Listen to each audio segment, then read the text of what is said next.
नमो नमो सिद्धसाहुणम्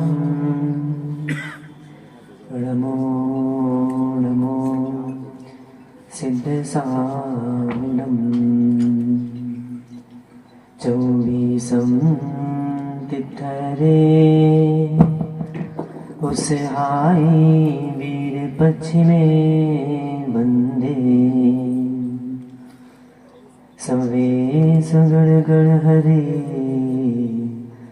सिद्धेश नमन सामी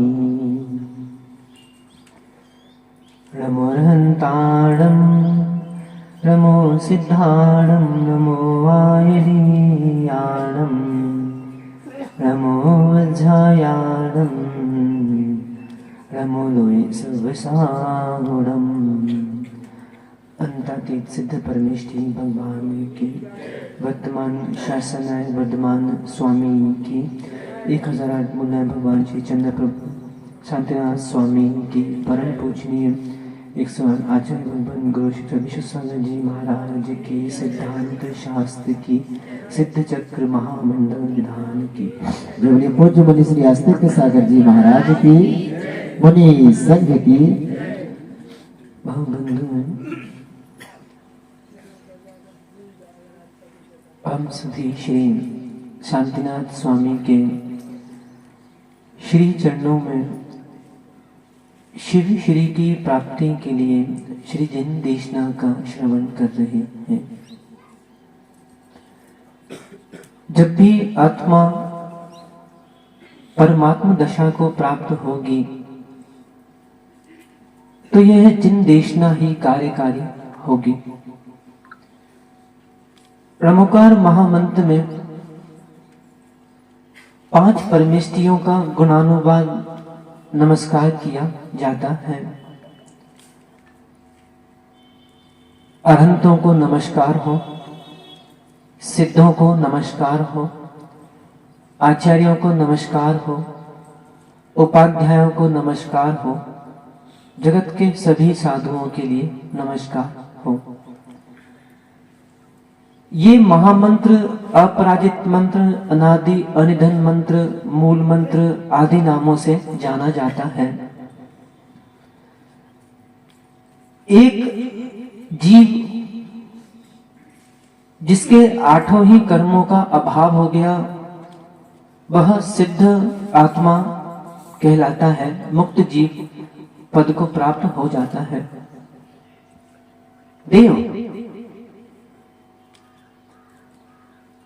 एक आत्मा जिनके अभी 4 कर्म शेष हैं अघातिया, वो भी देवत्व संज्ञा को प्राप्त हो रहा है।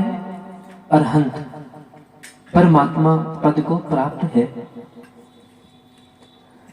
अर्थात कर्म सहित होने पर देवत्व संज्ञा कैसे? थोड़ा सिद्धांतिक विषय है, सारे काम छोड़ के इसको सुन ले जरा। पूजा पाठ किया पर सिद्धांत नहीं समझ में आया तो पूजा पाठ कोई काम की नहीं होगी। इस्मात कितिया क्रिया प्रतिफलंती न भाव शून्य।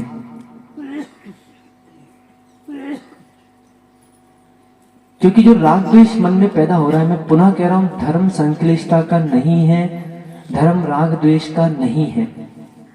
मानसिकताएं विपरीत हो रही हैं और तीव्र मान कषाय के कारण, तीव्र क्रोध कषाय के कारण, या इसको यह कहें अज्ञान के कारण।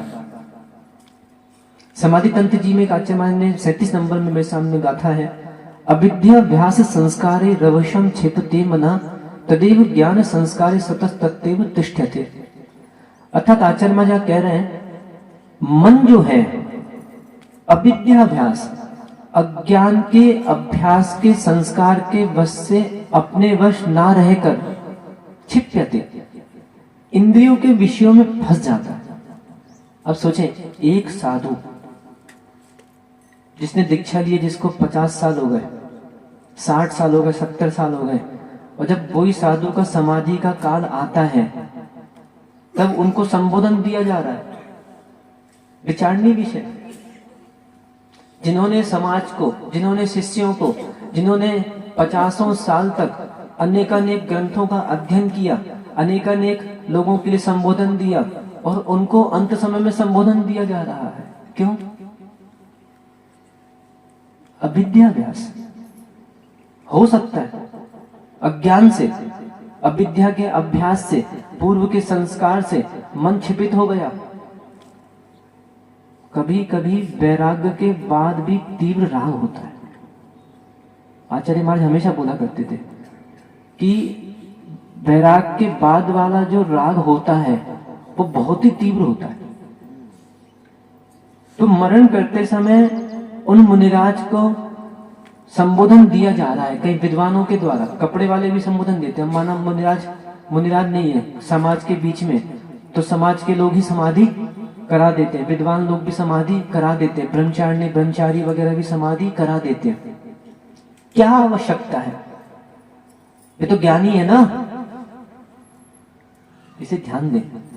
कभी कोई बूढ़ों को बच्चा भी समझाए तो मान कसाई नहीं आना चाहिए, समझ जाना चाहिए। पिताजी गुटखा खा रहे, बेटे ने कहा पापा गुटखा नहीं खाओ, चलो अपना काम करो। कोई यदि हमको अच्छी सीख दे तो सीख लेना चाहिए।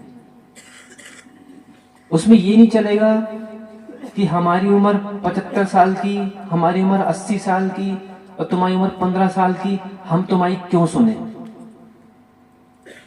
आ जाता है, तूफान आता है।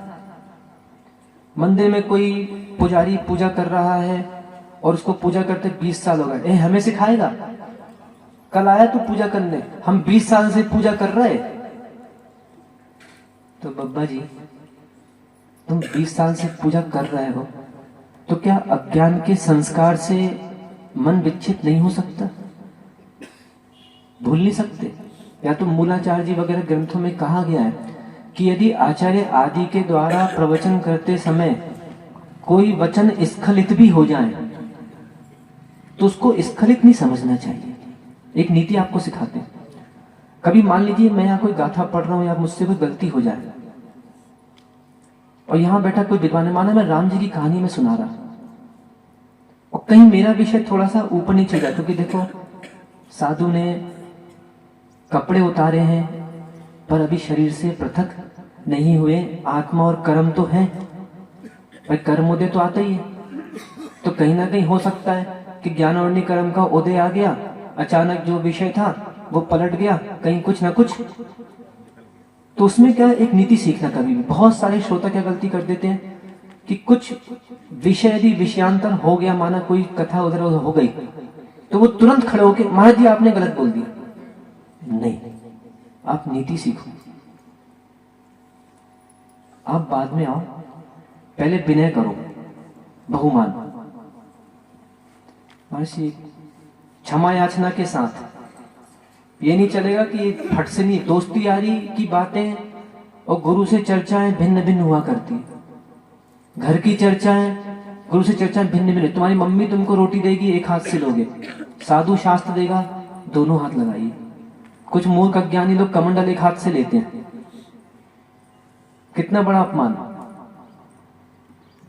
आपको इतना बड़ा उपकरण दिया जा रहा है, दोनों हाथ लगाओ। कुछ लोग साधु कमंडल ऐसे देते हैं, महाराज जैसे कि सब्जी मंडी में नहीं उठे, सब्जी वाली मटर देती, लो ले लो पैसा। कुछ अंतर दिखना चाहिए।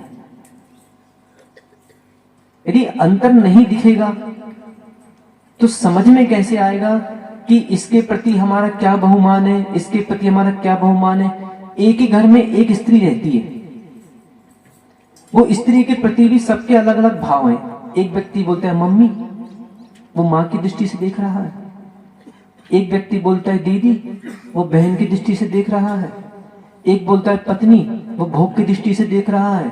वस्तु एक है, भाव भिन्न भिन्न है। साधुओं के भी अलग अलग प्रकार के भाव रहते हैं। माना कि पप्पू भी नमस्कार करने आया मुझे, उसने नमस्ते किया बड़े भक्ति भाव से, तो महाराज जी ने भी, हमने भी बढ़िया अच्छे से हंस के आशीर्वाद, बहुत अच्छा आशीर्वाद आशीर्वाद।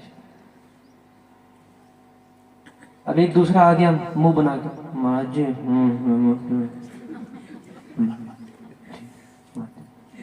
अब इसके मन में दूसरे तीसरे ने देखा, उसके मन में राग दोष उत्पन्न हो गया, या उस व्यक्ति के मन में स्वयं राग दोष उत्पन्न हो गया कि बताओ महाराज ने वो भाई साहब को कितने अच्छे से आशीर्वाद दिया, और मुझे पहले तू ये बता तूने नमस्कार कैसे किया था।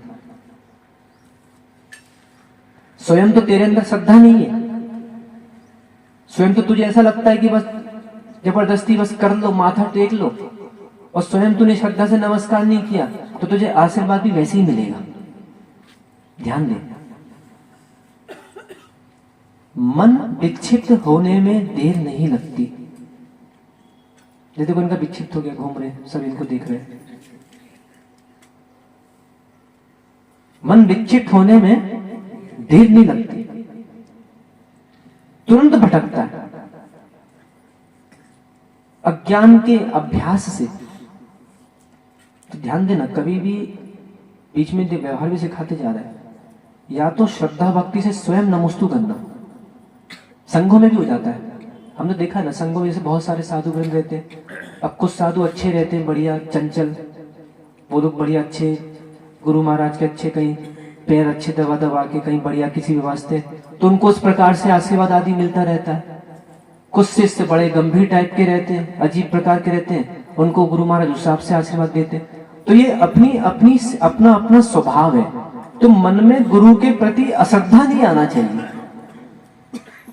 अब जैसे मान लीजिए हम कठिन निवार में आइए, पहाड़ी निवार में, अब माना कोई व्यक्ति प्रतिदिन जंगल भी जाए, रात को बैयाबत्ती में भी आ जाए, सेवा भी करे, और उसका विनम्र भाव बहुत अच्छा है, तो उसके प्रति हमारा एक अलग से वात्सल्य प्रेम मान लीजिए।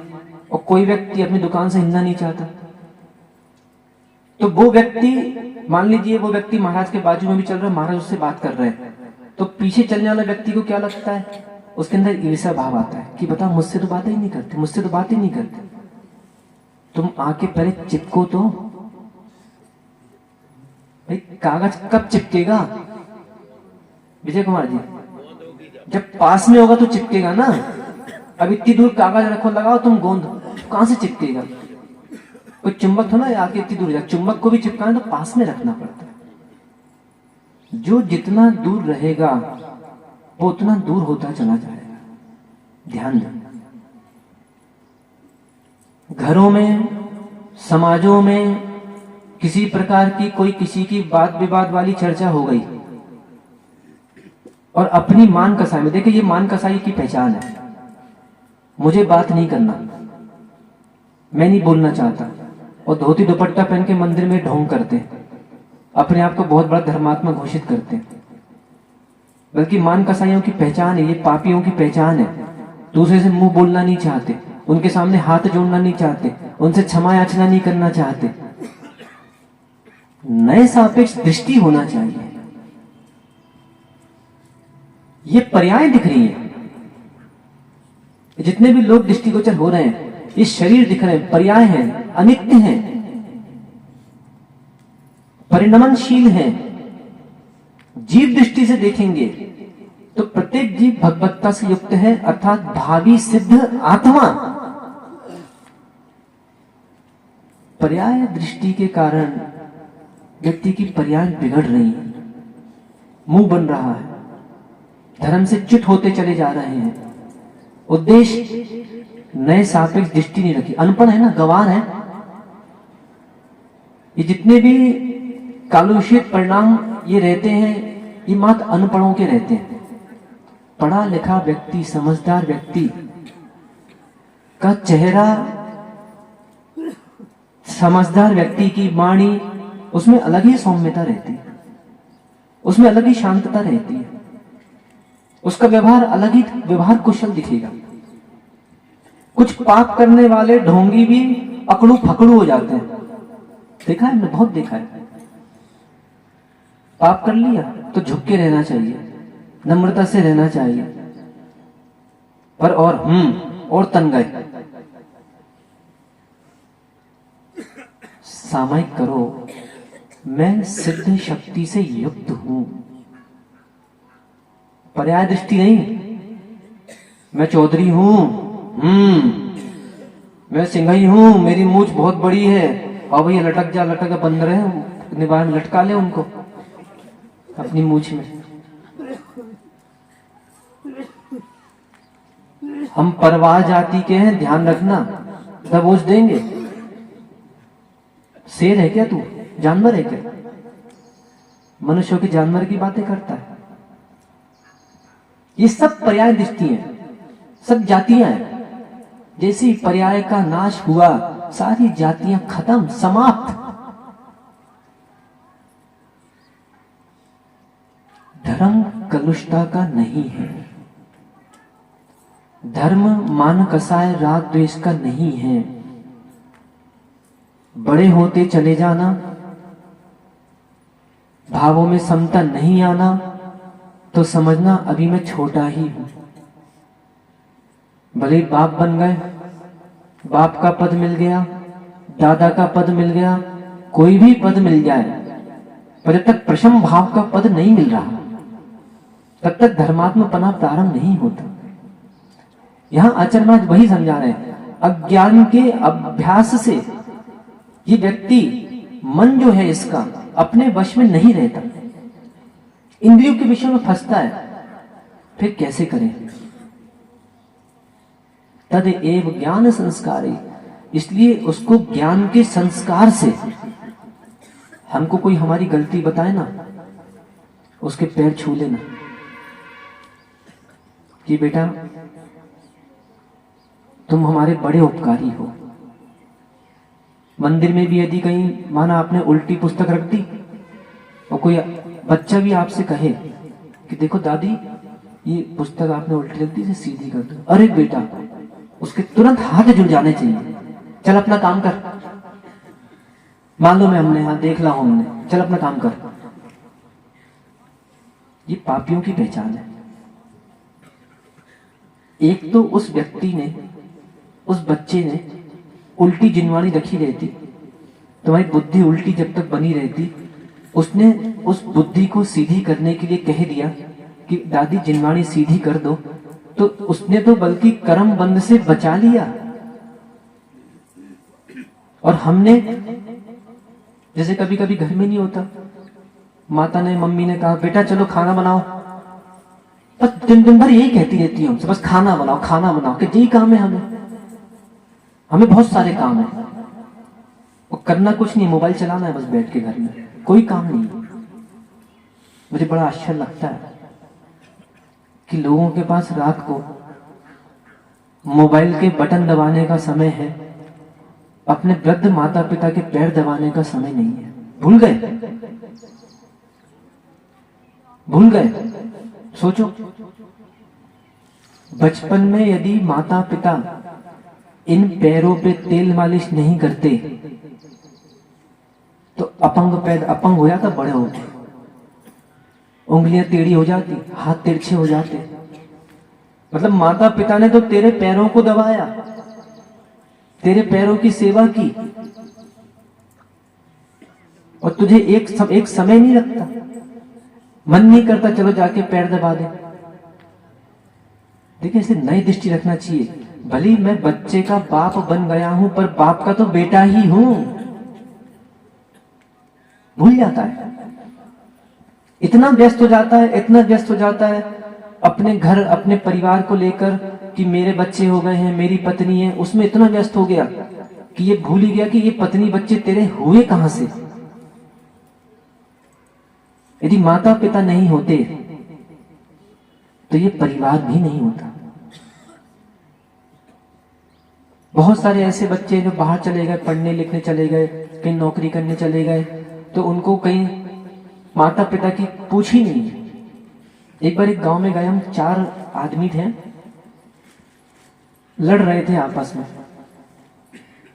किस विषय में? मम्मी को तुम रखो, हम नहीं रखेंगे।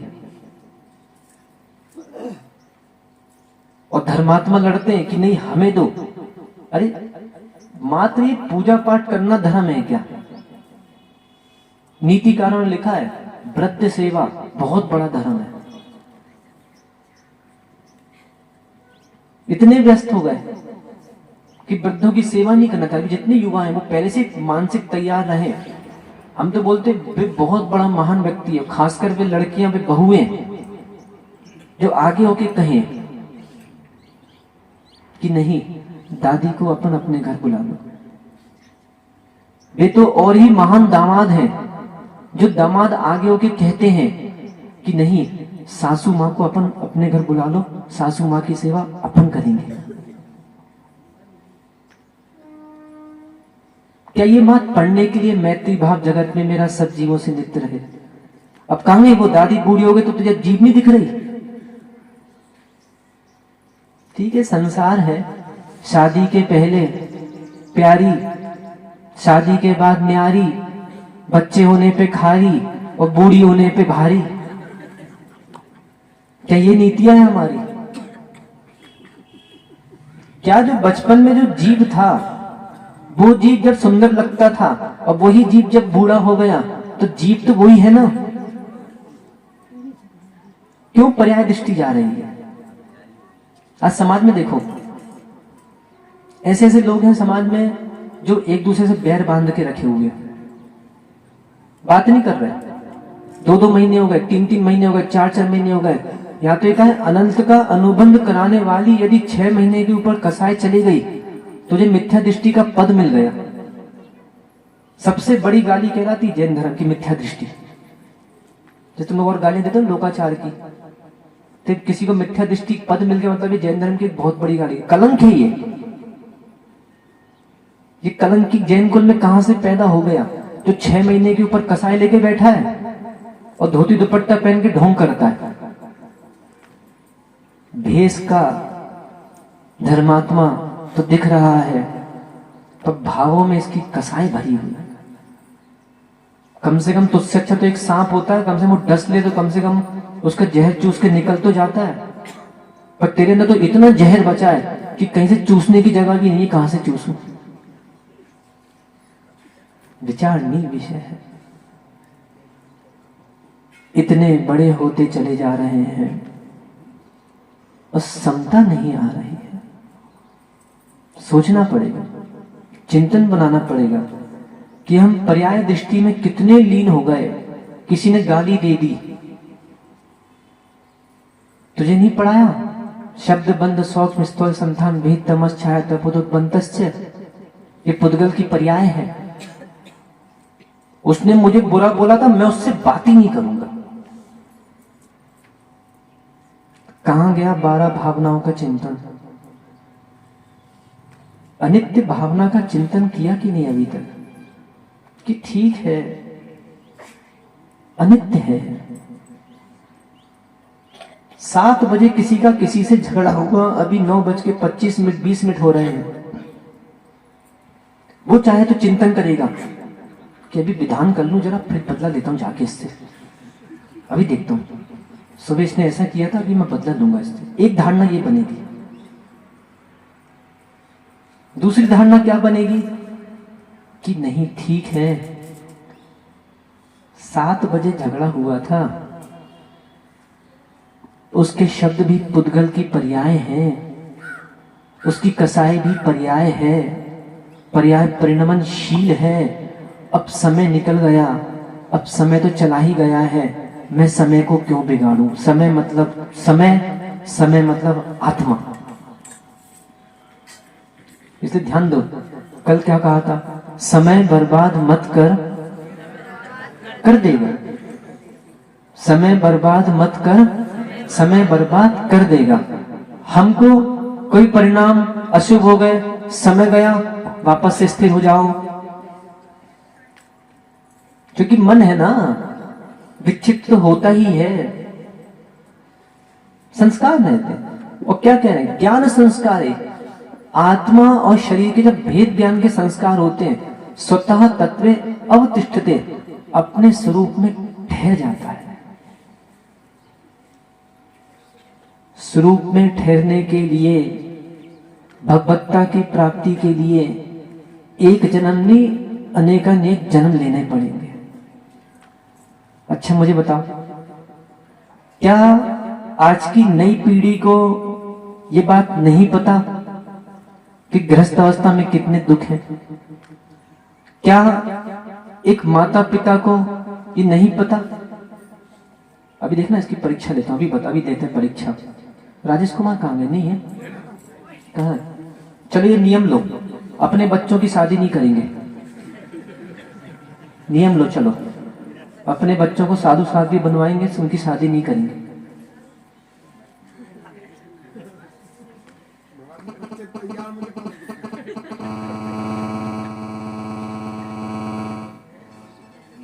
चिंतन बनाओ। चलो जितने पंडाल में जितने लोगों की अभी तक शादी नहीं हुई, वे नियम ले लें, हम शादी नहीं करेंगे। मन विक्षिप्त हो जाता है, इतना आसान नहीं है। जब तक इसको संस्कार नहीं दोगे, भोजन भी ध्यान रखना, भोजन में भी जब तक मिर्च मसाला नहीं डालो तो चेहरा बनता है। कोई उबली दाल दे देना, तो चलो सारे इंद्र इंद्राणी जो है आज नियम ले लें कि आज हम लुचई और बिना नमक की गिलकी की सब्जी खाएंगे। ले लो नियम। इतना आसान नहीं है। जब तक मिर्च मसाला भी भोजन में नहीं हो तो आनंद नहीं आता। आज व्यक्ति दुखी क्यों है? क्योंकि अज्ञान है। और जैसे जैसे परम सुखी कौन? केवल ज्ञानी। जैसे जैसे अज्ञान मिटता जाता है, मिटता जाता है, मिटता जाता है, वो परम सुखी हो जाता है, केवल ज्ञान को प्राप्त कर लेता है। आज सिद्धों का नाम दूसरे नंबर पे दिया जाता है, क्यों? कौन बताएगा? आज सिद्धों का नाम दूसरे नंबर पे लिया जाता है। ध्यान दी, क्यों? उनके तो 8 कर्म चले गए ना, अनंत के तो 4 कर्म बचे हैं अभी तो उनका नाम पहले क्यों लेते हैं? उपकार दृष्टि से। कौन सी दृष्टि से?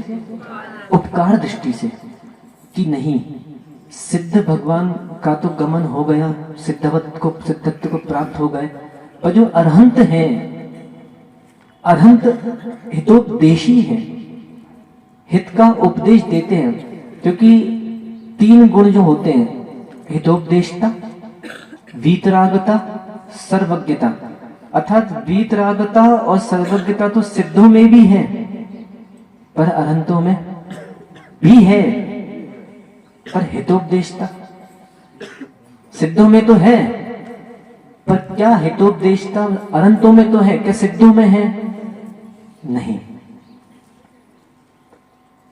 क्या जैसे मैं नमस्कार भगवान को करता हूं, वैसा नमस्कार मैं साधु को करता हूं क्या? ध्यान दें। आज निवार में चक्रिस भैया, निवार में समोशन कब आया था भगवान का?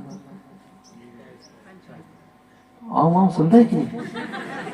कब आया था समोशन भगवान का? भगवान का समोशन पंचम काल में नहीं आता, और साधु का समोशन लगता नहीं है। कुछ लोग अति श्रेष्ठी, अति भक्ति में कहते हैं महाराज का समोसरण लगा है। ये बहुत गलत बात है, कभी नहीं बोलना, क्योंकि पंचम काल में समोसरण लगता ही नहीं है, और लगेगा तो बनाएगा कौन? इंद्र आते ही नहीं है। तो ये जो समोसरण है, आया तो है नहीं। अब हित का उपदेश कौन दे रहा है? आचार्य, उपाध्याय, साधु। तो क्या जैसे हम भगवान के प्रति इतने आसक्त हैं और इतने नमस्कार करते हैं, श्रद्धा से झुक जाते हैं, तो क्या हम साधु के प्रति इतनी श्रद्धा से झुक रहे हैं क्या? विनम्रता भाव हमारे अंदर है क्या? यदि एक मूर्ति जुलूस निकलता है तो हम घर के बाहर आरती लेकर खड़े हो जाते हैं, और जब साधु निकलता है हमारे भाव ही नहीं होते। हम कितने रागी देसी हो गए, नए दृष्टि ही नहीं पता। विचार करें। एक परमेष्ठी पद पे तिष्ठ 5 लोग, अरहंत सिद्ध आचार्य उपाध्याय साधु, और 5 परमेष्ठी अपेक्षाकृत देखें सबके गुण भिन्न भिन्न हैं, पर 5 ही परमेष्ठी हैं। तो जो हमको इतना दे रहे हैं, तुम्हें पूजा किसने सिखाई भैया? शांतिनाथ ने। ये जो पुस्तकें पढ़ रहे विधान की, ये सब कहां से आई? किन लोगों ने बनाए? आज तक जितनी दीक्षाएं हो रही हैं, साधु जो बन रहे हैं, किसने बनाए? ये मूर्तियां जो रखी हैं, ये किसने बनाई? तुम्हारे घर में आहार लेने कौन आता है? कितना बहुमान होना चाहिए है, और कितना हमारे अंतरंग में बहुमान नहीं। 9 देवता के नाम सुनाना जरा मुझे कोई, बस समाप्त कर रहा है, आपको भी पूजा करना है।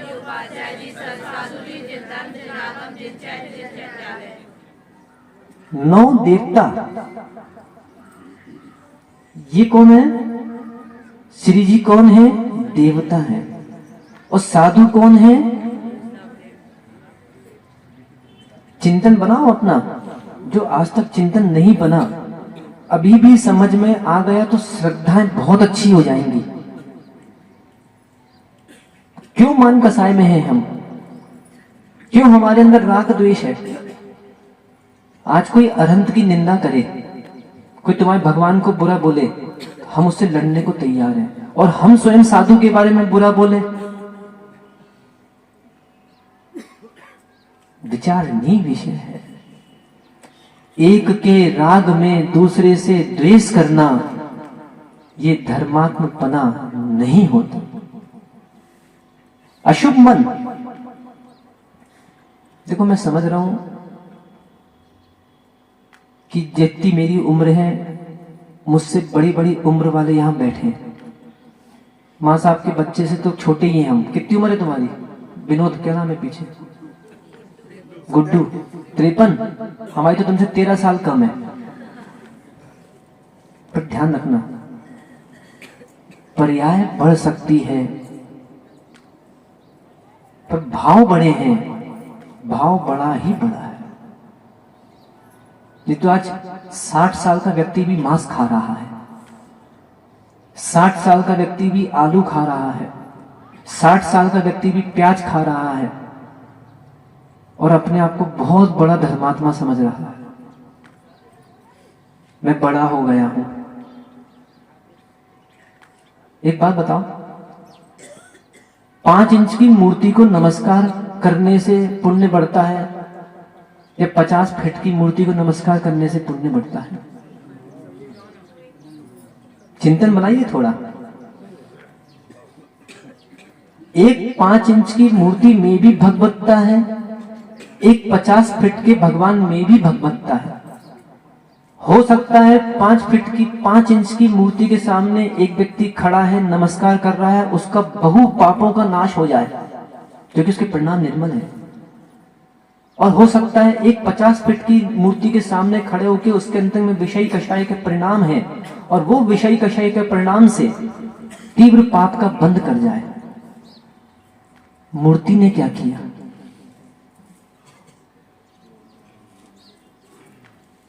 श्रद्धा आना चाहिए, बहुमान आना चाहिए। राग द्वेष धर्म में नहीं चलता। अरहंत भी देवता है, सिद्ध भी देवता है, साधु भी देवता है, उपाध्याय भी देवता है, आचार्य भी देवता है, जिन धर्म जिन आगम जिन चित्यालय भी देवता है। ऐसे से अज्ञानी लोग मंदिर के सामने से निकल जाए, कहो हाथ ना जोड़े, जबकि क्या लिखा है? देवता को नमस्कार करो, देवता के समक्ष हाथ जोड़ो।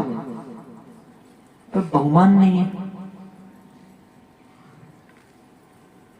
जैसे घर में नहीं होता, चाचा आते तो चाचा के पैर छूते कि नहीं, पापा के पैर छूते कि नहीं, दादा दादी के पैर छूते कि नहीं, बहुमान है कि नहीं? ऐसे 9 देवता में हमको बहुमान क्यों नहीं है? जब कभी आगे समाधि का समय आएगा तो कौन सी मूर्ति के पास समाधि करोगे? जब कभी घर में संकट आता है तो कौन सी मूर्ति तुमको उसका उपाय बताती है कि भैया ये माला फेर लो, भैया ये जाप कर लेना? कौन सी मूर्ति बताती है? ये जितने भी व्रत लिए, जिनगुण संपत्ति लिए, सहस्त्रनाम लिए, आदि आदि लिए, किससे लिए? बहुमान क्यों नहीं है? विचारने विषय है। गुरु गोविंद दो खड़े, बलिहारी गुरु आपकी। हम व्यापार में लग गए। मैं आपको बताऊं, दृष्टियां व्यापारी हो गई। ऐसे भी लोग देखे पाए गए कि बोले जी महाराज, हाँ कितनी अच्छी बात करते, कितने हैंडसम लग रहे, देखो देखो कितने हैंडसम है, देखो कितना अच्छा चश्मा है महाराज का। मर गया पर्याय में, हैंडसम में मर गया ये। इसको द्रव्य नहीं दिखा। बोले कितने अच्छे महाराज, देखो कितने हंसते हैं, देखो कितने अच्छे महाराज हंसते हैं, और जो देखो जी हंसते ही नहीं है।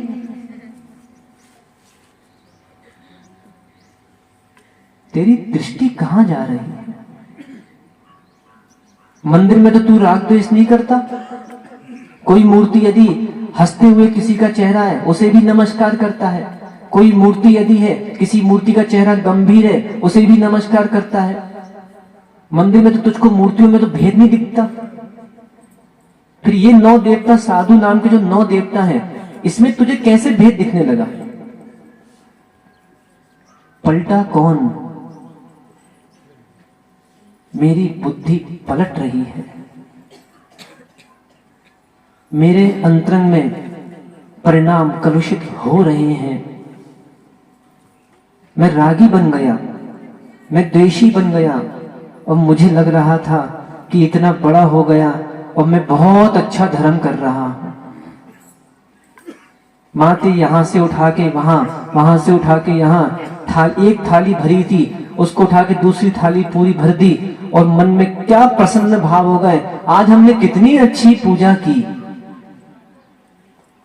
और कहो थोड़ा सा वहां गया और किसी ने धक्का मार दिया, उसे कहो तूने गाली दे दी, पंडाल के बाहर तक निकल नहीं पाया। विचारणीय विषय है। कितना खोखलापन आता जा रहा है। विशुद्धि क्यों नहीं आ पा रही? विचार करना। बहुमान कितना होना चाहिए? देखना, कभी कभी जुलूस निकलते हैं बहुत सारे, कल अपने आप ही निकले। बहुत सारे जुलूसों में क्या करते हैं, महाराज थोड़ा आगे निकल गए, अब सबरे लग गए। पहले दादी आ रही, लाठी टेक टेक के 5 मिनट में, दादी आते जल्दी जल्दी आओ, आ रही धीरे धीरे। महाराज खड़े देख रहे, बार बार हो गई आरती, हो गई आरती, हो गई आरती। पता चला रथ रोक लिया अपने घर के सामने 20 मिनट तक, महाराज खड़े हैं। ये कैसा नव देवता का बहुमान है भाई। एक के सामने सबने भीड़ लगा ली, एक खड़े अकेले आराम से। ये धर्मात्मपना है। देखिए कल भी जुलूस निकलेगा, और ये ध्यान रखना, कोई भी भगवान के सामने नहीं आना। हाँ, हमको वो वाले जुलूस कम पसंद है। जिसको आरती करना है वो बाजू से करेगा, उसके घर के सामने यहां से जैसे ही चलना प्रारंभ होगा तो सीधा यहीं पे रुकना होगा। जिसको आरती करना है, पूजा करना, महावीर जयंती आएगी अभी, आप लोग अपने सामने खूब रुकना, सब करना। पर कल का नियम ये रहेगा कि कोई व्यक्ति पाद प्रक्षालन नहीं करेगा हमारा। जिसको करना अभी आज हमारे कमरे में आ जाना 2 बजे, लोटा और थाली लेके। जिनको आरतियां करना है अपने जुलूस में चलो, जैसे घर आए अपने बाजू से आरती करो और वापस से जुलूस में आ जाओ। और देखो हम कोई सपेरे नहीं है, ये ध्यान रखना। वरना कोई भैया जी सपेरे हैं कि बीन बजाएंगे, अरे जुलूस चालू होगा का, हाँ आ रहे। अब तुम बालकनी से झांक रही, श्री जी आ गए, और फिर नीचे उतर रहे। नहीं, ये बहुमान नहीं है। नियम ये है कि जब यहां से श्री जी निकले तो सारी की सारी जनता उनके साथ चले। और नियम यह है कि जब श्री जी यहां पर तब तक विराजमान ना हो जाए, कोई भी जनता अपने घर ना जाए। इसको बोलते बहुमान। ये नहीं चलेगा कि जुलूस तुम्हारे घर के सामने आया फिर सांप जैसे निकल आए, जैसे बीन बजती है ना, जैसे सपेरा आता है बीन बजती है, सारे नाग अपने दिलों से निकल आते हैं। तो ना तुम सपेर, ना तुम नाग नागिन हो और ना हम सपेरे हैं। तुम भी धर्मात्मा हो, हम भी धर्मात्मा है, हम भी सम्यक दृष्टि, तुम भी सम्यक दृष्टि, और सम्यक दृष्टि का अंग प्रभावना अंग है। मिलके करना है, अकेले अकेले नहीं, मिलके करना है। जैसे कभी नहीं होता, कोई कहे चलो आहार देने चलो, अरे बहुत भीड़ होती है हमें नहीं जाने। कोई कहे चलो भैया बत्ती करो, अरे उतने लोग होंगे क्या करने। और जब तेरी शादी हुई थी तब कहा था, तब तो तूने नहीं कहा था बहुत सारे लोग हैं वहां पे, तब तो तू जाके मुड़ मुड़ा के बैठ गया था सिर पे गमछा लेके, कब माला मिल जाए। विचार नहीं विषय है। धर्म क्षेत्र में हम भीड़ देखते हैं और कर्म क्षेत्र में हम स्वयं तैयार हैं, सबसे आगे। तो ये ध्यान रखें कि धर्म की आज की बात नहीं कर रहे, कल की सिद्ध चक्र की बात नहीं कर रहे। हमेशा जब भी हो श्रावकों, जुलूसों में भगवान के साथ में प्रारंभ से निकलना, साधुओं के साथ में प्रारंभ से निकलना। अभी देखना, किसी का ससुर आ जाए ना, आया किसी का ससुर नहीं आया, किसी की सास आ जाए ना, उसको छोड़ने बहुत स्टेशन तक जाता है बैठा के, जब तक ट्रेन में निकल जाए तब तक लौट के नहीं आता, टाटा करके आता। और जब साधु को जाना होता है तो अपनी दुकान से टाटा कर देता है, बाय महाराज जी। ये बहुमान है। लेकिन धर्मात्मकपना तो अपने को सीखना है, पर पहले बहुमान भी, सबसे पहले बहुमान सीखो। बहुमान होगा तो धर्म बहुत अच्छा चलेगा, बहुत आनंद आएगा। और बिना बहुमान के धर्म चलाएंगे तो कहीं ना कहीं हानि हो सकती है। जिस प्रकार से और भी व्याख्या अपन इसको समझेंगे। कल भगवान के जुलूस का समय है और समय से 8:30 पौने 9 लगभग भगवान का रथ महोत्सव अच्छे से निकले, यही उत्कृष्ट भावना। रक्षा करो जीव की रक्षा करो, रक्षा करो